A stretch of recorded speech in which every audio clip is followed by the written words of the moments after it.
Salut à tous, épisode 61 avec la Loto Soudal.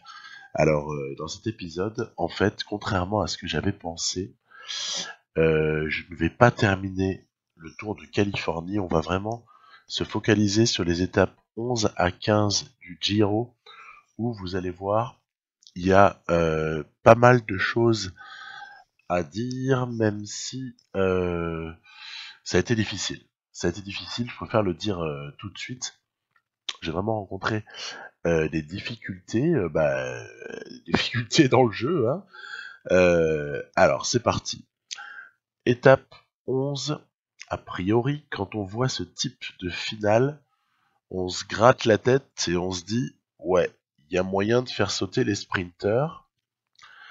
Bon, bah, c'est ce que je vais essayer de faire. Voilà. Je vais essayer de rouler très très fort sur la fin pour faire sauter les sprinters, essayer peut-être d'aller chercher une victoire d'étape. Après, sur un malentendu, peut-être perdre en route deux trois favoris. Ça, c'est dans mes rêves les plus fous. Alors, c'est parti. Omen est chargé du boulot, Bourgman également, après que les amis Painou, Storer et euh, Bettiol, que je laisse dans la roue au cas où il y a un sprint, aient déjà joué un rôle, hein, ils ont déjà aidé. En fait, de différence, bon, il n'y en aura pas de flagrante dans cette difficulté finale. Si, bien sûr qu'il y a une différence, mais je veux dire, aucune différence par rapport aux gens qui sont concernés par le classement général. Voilà. Dumoulin est là, Formolo est là, voilà, tous les Mickelton Scott là sont présents, et puis il y a même le dénommé Adam Yates là qui commence à me casser les pieds, franchement. Commence vraiment à me casser les pieds. Qui, toujours en fait en agitateur, là, en puncher mais perturbateur, vient comme ça vraiment être très très agressif là sur le final et commencer à lancer son sprint, etc. Je me suis un peu fait surprendre sur le final. J'aurais bien eu envie de la donner, de l'offrir à Alberto Bettiol, celle-là. Mais voilà, non, c'est Yates qui vient la prendre. Voilà, à ma grande déception. Chavez, évidemment, toujours dans le coup celui-là, hein, dès qu'il y a moyen de nous casser les pieds. Et au classement général, il n'y a pas de changement particulier. Toujours Mezek à quasiment 2 minutes de Dumoulin. Et Omen Wellens un peu plus loin. Alors ensuite, il y a une étape 12 qui se présente. Alors on se doute bien que c'est pas sur ce genre d'étape qu'il va se passer grand chose au niveau du général. Donc bon bah là, cette fois-ci, je me suis dit, écoute, pourquoi est-ce que t'enverrais pas un petit échappé? Donc depuis le depuis le début de ce Giro, je chasse la victoire éventuelle pour Bettiol là sur quelques étapes. J'ai essayé de l'emmener, donc on retente, hein, on retente. Il y a un moment donné où je vais essayer de lâcher les compagnons d'échappée parce que de toute façon le peloton est en train de revenir très très rapidement. Puis évidemment, comme d'hab, ça roule, ça se relaye. Il n'y a pas moyen de creuser de trous. Et par contre, derrière, ça continue à revenir. Bref, on s'épuise pour rien. Et au passage, on perd notre sprinter. Enfin, c'est tenté que Bettiol soit sprinter, c'est plus un puncher qui a quand même une bonne accélération. Voilà, donc on est out total pour ce qui est de la victoire d'étape. Ah, est-ce que c'est vraiment une surprise? Bon, Bauhaus, Viviani, je ne sais plus ni quoi ni qu'est-ce. Bon, voilà, ils sont au-dessus de nous.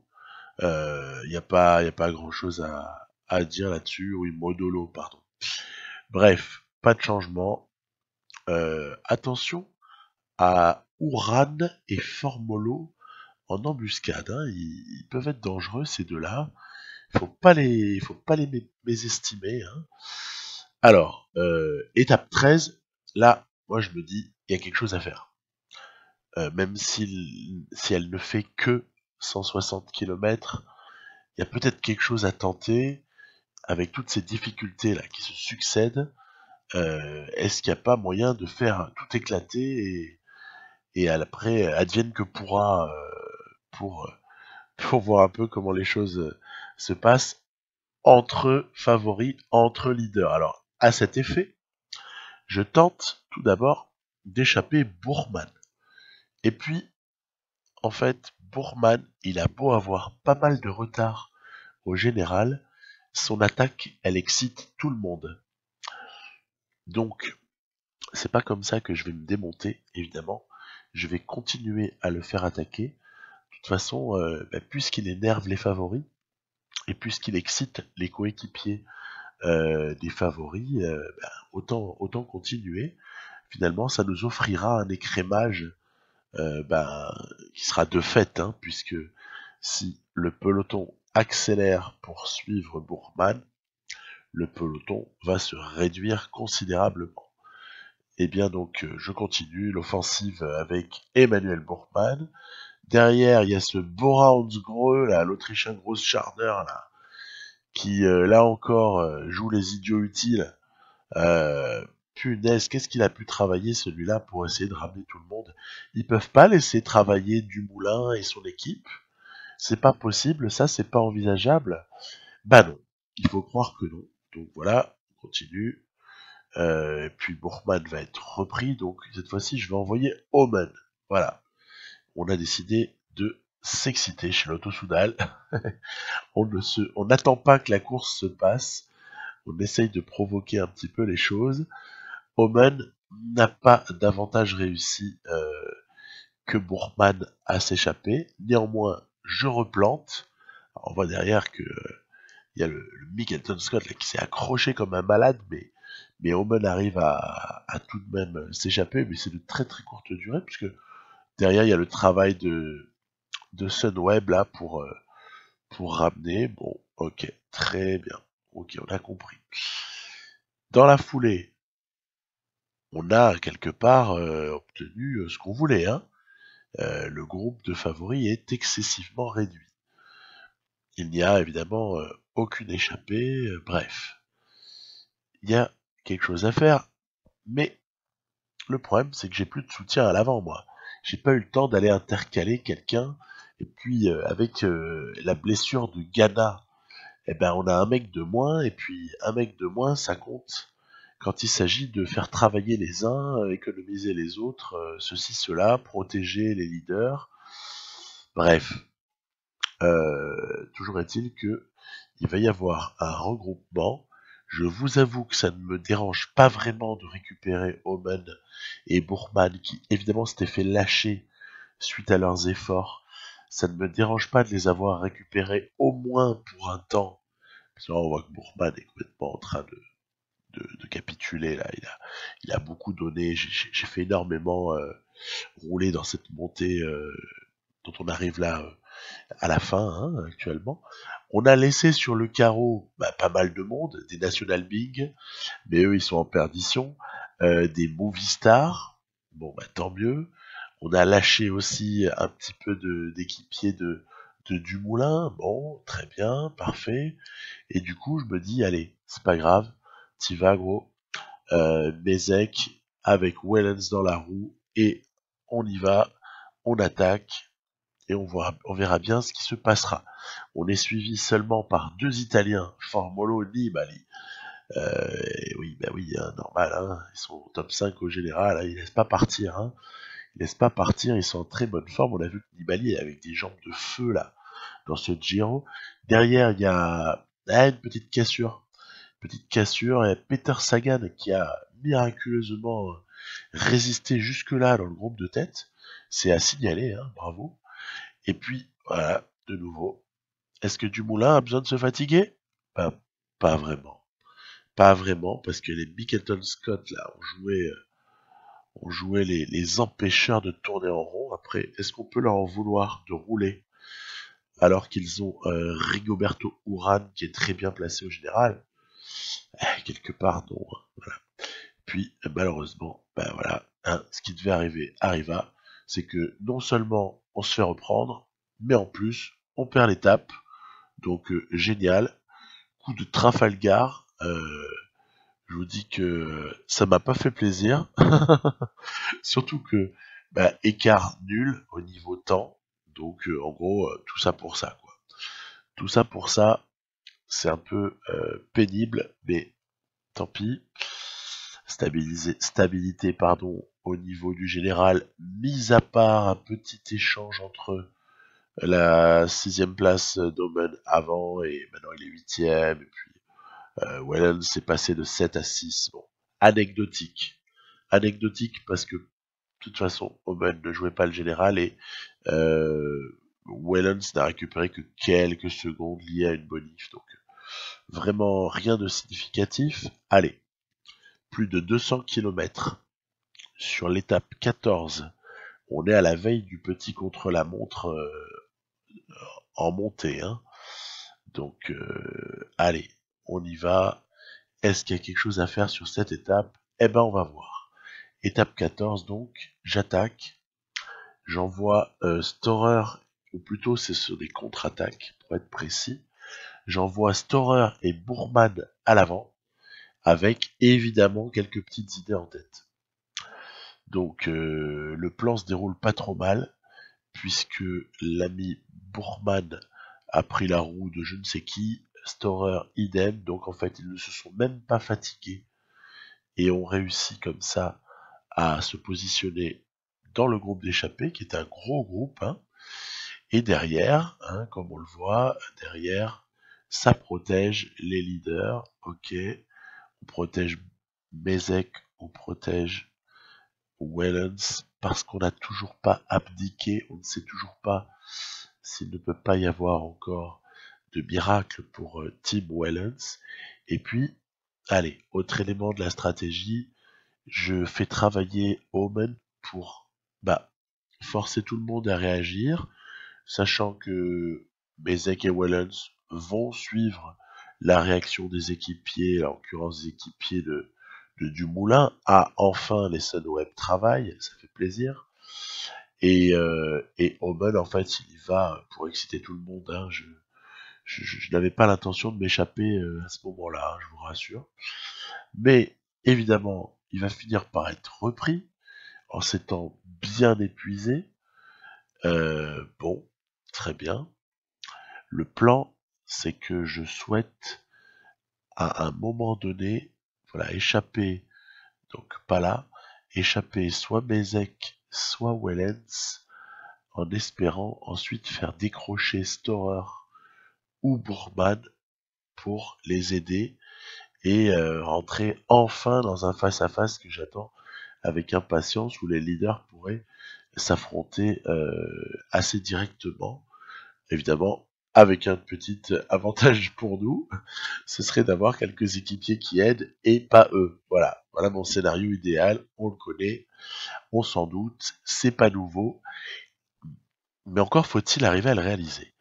Et ça, c'est pas évident. Alors, on continue à faire travailler Omen pour faire réagir tout le monde derrière. C'est évidemment à chaque fois bingo, hein, ça réagit toujours sur ce type d'offensive. On a quelque part de manière un petit peu écœurante des réactions à chaque fois, on se fait reprendre. Alors là par contre, j'ai lancé Wellens dans la descente. Alors on va voir un petit peu ce que ça peut donner.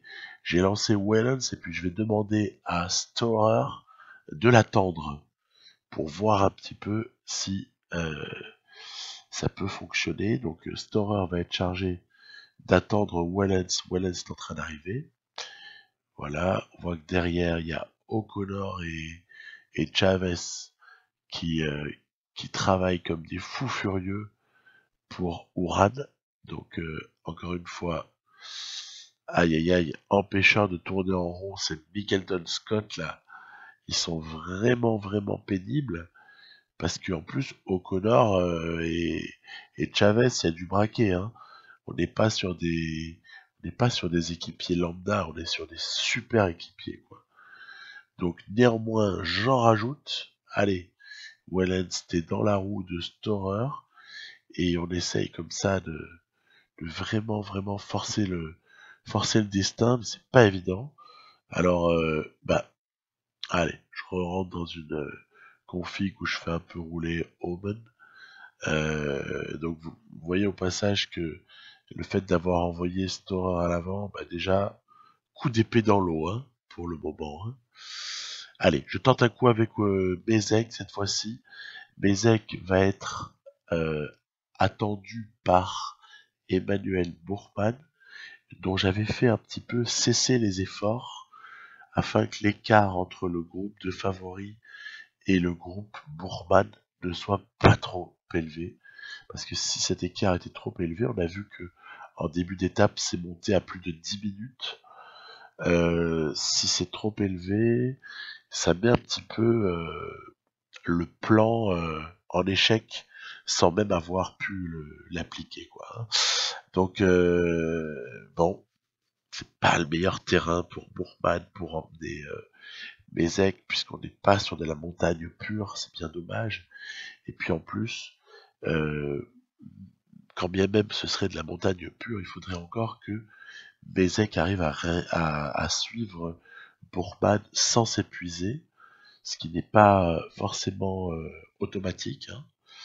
Surtout qu'on n'est pas gâté par les formes du jour. Elles sont encore une fois ce qu'elles sont. Voilà. Point. Tant pis. Ça, c'est le hasard. On n'y peut rien. Donc, Bourgman continue à faire son travail de sape.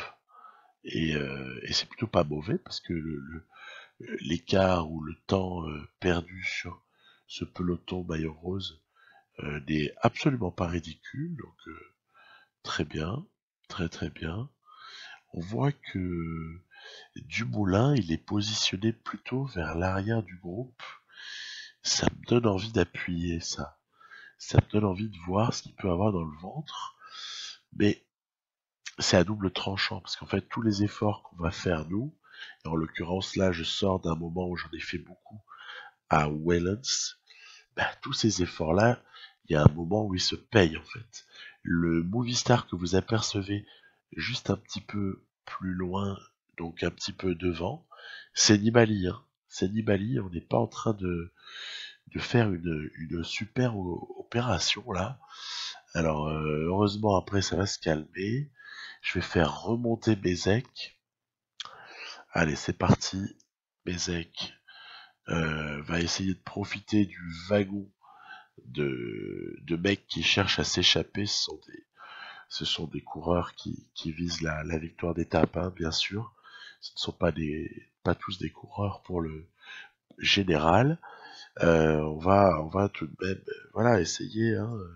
On a perdu Omen, on a perdu Bourgman, on a perdu du monde. Hein. Même Wellens, le pauvre, il est aux abois. Hein. Il a fini par craquer hein, sur cette montée. C'est vraiment délicat, mais il a de la chance puisqu'il y a Bourgman juste derrière lui. Donc éventuellement, ça peut rentrer. Pourquoi? Parce qu'en descente, vous allez avoir un max de récupération, ce qui fait qu'ensuite les équipiers ils peuvent donner toute leur puissance pour essayer de recoller. C'est ce qu'il se passe. On recale nos fondamentaux. Omen et Bourgman en protection de leur leader, c'est-à-dire de Bezek Wellens. Ok. Attention, attaque de Formolo.